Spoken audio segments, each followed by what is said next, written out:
L'un des projets qui me tient personnellement à cœur, après les épisodes que j'ai vécus en venant par la route à Gbeleban, c'est de bitumer la route Gbeleban-Odjene.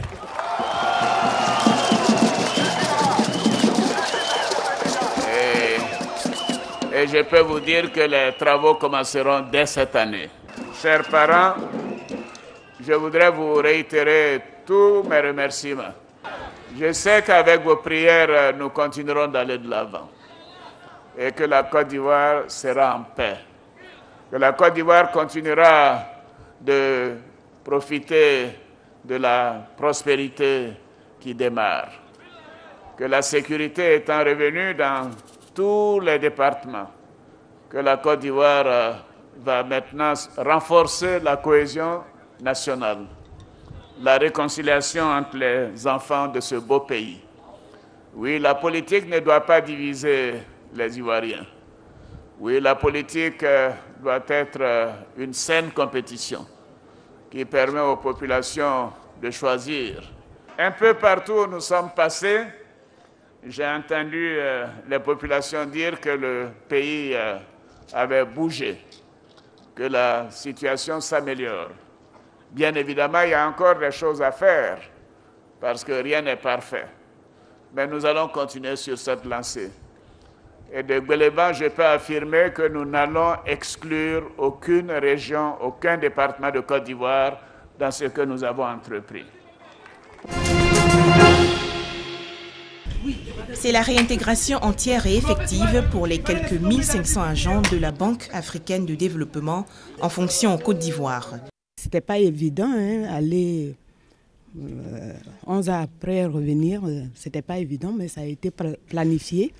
Et les autorités de la BAD ont fait de telle sorte que ça se passe vraiment bien. Le retour à Abidjan a en effet commencé graduellement à partir d'octobre 2013 avec l'arrivée des équipes chargées de la préparation et de l'accueil des autres membres du personnel. Janvier 2014, dernière arrivée des autres agents de l'institution bancaire. L'un des enjeux pour la Banque africaine de développement était d'abord de gérer la situation du logement pour son personnel. Au niveau de l'éducation, l'école américaine et les lycées français ont été entièrement rénovés pour la rentrée scolaire 2014-2015. La famille s'est vraiment adaptée parce que Abidjan nous manquait. Et aujourd'hui, un retour au pays nous fait le plus grand bien parce qu'il y a longtemps qu'on attendait ça. Et vraiment, on est heureux. Aujourd'hui, les agents de la BAD préparent activement les assemblées annuelles 2015 de l'institution. La rencontre qui va se tenir à Abidjan du 25 au 29 mai prochain verra la participation de plus de 4000 personnes venant des pays membres régionaux et non régionaux. Les travaux porteront également sur l'élection du nouveau président de la Banque africaine de développement. Le syndicat national des producteurs d'eau agrée de Côte d'Ivoire veut accompagner le gouvernement dans son combat contre les sachets plastiques. Une opération de ramassage donc dans les communes et villes de Côte d'Ivoire. Elle est dénommée Opération Zéro Déchet de sachets plastiques en Côte d'Ivoire. Notre action est de débarrasser la Côte d'Ivoire de tout ce qui est déchets du plastique. L'action que nous voulons poser, c'est une action citoyenne pour accompagner l'État dans l'optique de rendre nos villes et partant notre pays propre. Cette initiative vise entre autres à sensibiliser les populations à adopter un comportement citoyen vis-à-vis des emballages plastiques. Notons que cette caravane de sensibilisation sillonnera les communes de Yopougon, du Plateau et plusieurs villes de l'intérieur.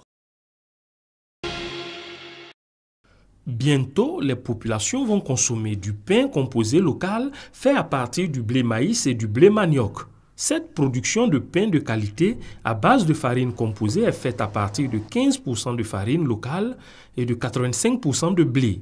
Le projet pilote de ce pain composé vise à valoriser le vivrier ivoirien et à contribuer à la souveraineté alimentaire de la Côte d'Ivoire. Nous allons mettre du matériel qui fait ce pain-là dans toute la Côte d'Ivoire. Les premiers essais ont eu un grand succès, à telle enseigne que beaucoup de boulangers demandent. Aujourd'hui, non seulement nous pouvons faire du pain avec du maïs, du manioc, mais de la banane, de la patate et puis du riz. Voyez-vous, la technologie est tellement avancée. En général, Partout se crée une unité de transformation des activités induites tout autour. Et tout ça, ça va occuper et les jeunes et les femmes, donc avec des emplois nouveaux. Qui dit valorisation dit augmentation du revenu du producteur déjà au niveau du début de la chaîne des valeurs. Alors donc, bien entendu, ça viendra améliorer leurs conditions de vie si leur revenu est amélioré. Ce projet pilote de pain composé local, inspiré de l'expérience du Sénégal, va être exécuté dans les communes et villes périphériques du district d'Abidjan et de 2 villes de l'intérieur, Bouaké et Korogo. L'analyse harmonique, une formule mathématique à la base de la création de bandes magnétiques, d'objets électroniques, de CD, de micro-ondes, mais aussi utilisée dans les travaux des réseaux téléphoniques.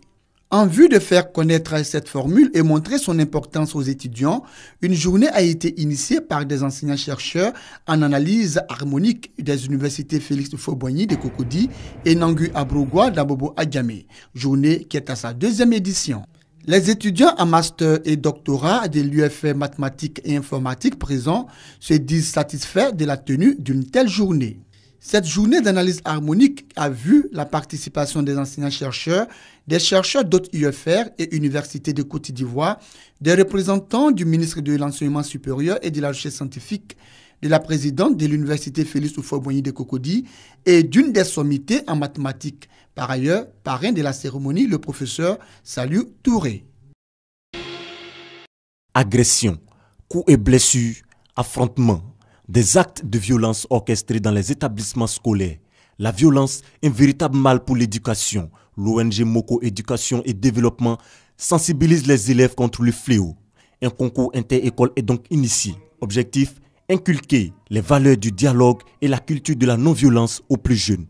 Ce concours qui a pour objectif d'amener les élèves, les leaders de demain, à savoir prendre la parole et à convaincre à travers les arguments et non la violence. Pourquoi? Parce que la violence, à un moment donné, avait pris une grande proportion dans nos milieux scolaires et universitaires. Les enfants ont appris à se défendre et ça développe leurs capacités intellectuelles, ça développe leur oralité. Et demain, ils auront à se justifier, à défendre leur point de vue. À tous les niveaux, c'est le raisonnement. Ce concours a réuni plus d'une 50aine d'établissements secondaires du district d'Abidjan. Après les phases éliminatoires, le lycée moderne 1 d'Abobo remporte la grande finale face au lycée municipal 2 de Koumassi. Grâce à ce concours, il a retenu que le recours à la violence n'est pas la solution pour résoudre un problème, parce que la violence est elle-même un problème. Donc c'est le dialogue qui est le meilleur moyen de résolution des conflits. Donc j'invite tous les habitants de la Côte d'Ivoire et le monde entier à œuvrer pour la non-violence et utiliser le dialogue comme meilleur moyen de résolution des conflits. Cette activité est à sa 2e édition. L'ONG Moko Éducation et Développement, fidèle à sa vision de faire valoir la force de l'argument pour régler un conflit, souhaite étendre son action à tous les lycées et collèges du pays. Hervé Renard ne commandera plus le banc de touche des éléphants de Côte d'Ivoire. Il avait pour mission essentielle de rebâtir une équipe nationale. Et l'horizon qu'on s'était fixé, c'était l'horizon de la CAN 2017. C'est pour ça qu'on lui avait fait un contrat de deux années avec possibilité de reconduction.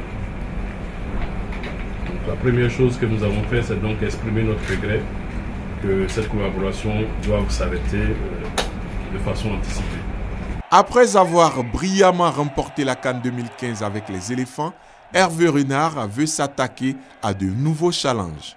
En ayant remporté 2 titres en 2012 et en 2015, je me suis dit que, d'une part, je vous l'avoue sincèrement, il me serait difficile de faire mieux sur ce continent.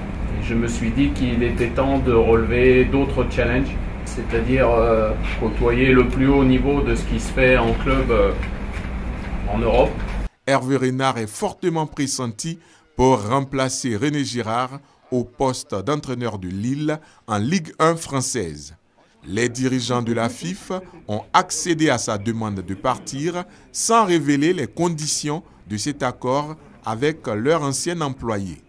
La fédération a pour sa part déjà entamé des démarches pour trouver un successeur à celui qui, 23 années après, a offert une deuxième Coupe d'Afrique des Nations à la Côte d'Ivoire. Le camouflage total du visage, où on regarde rien que les yeux. Alors là, au moins, avec le gouvernement, nous sommes accordés pour les questions de sécurité. Les questions de sécurité parce qu'il y a eu déjà quand même des témoignages qui ont montré comment les non-musulmans se cachaient à travers ces voiles intégrales pour commettre des actes qui ne sont pas autorisés au niveau du pays. Si le gouvernement interdit cela, bon, ils doivent avoir leur raison. Bon, peut-être c'est pour l'insécurité qui est dans la sous-région, les Boko Haram, tout ça. Bon, ils ont raison sur certains points. Mais s'ils veulent commencer à... Vous savez, quand on prend une décision, la décision parfois, elle est prise par l'autorité, mais ceux qui appliquent cette décision l'appliquent mal. C'est là où le bas blesse.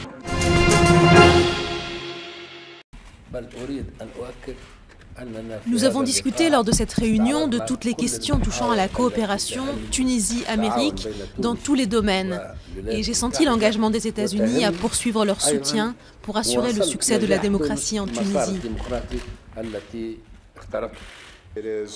C'est important de reconnaître que le lieu où le printemps arabe a commencé est aussi celui où nous avons vu les progrès les plus extraordinaires, avec la participation de tous les partis et de toute la population, y compris les femmes et les minorités, dans la vie civique et politique du pays. En reconnaissance de l'importance que nous donnons à la sécurité et à notre relation diplomatique avec la Tunisie, j'ai annoncé au président mon intention de désigner la Tunisie comme allié majeur non membre de l'OTAN.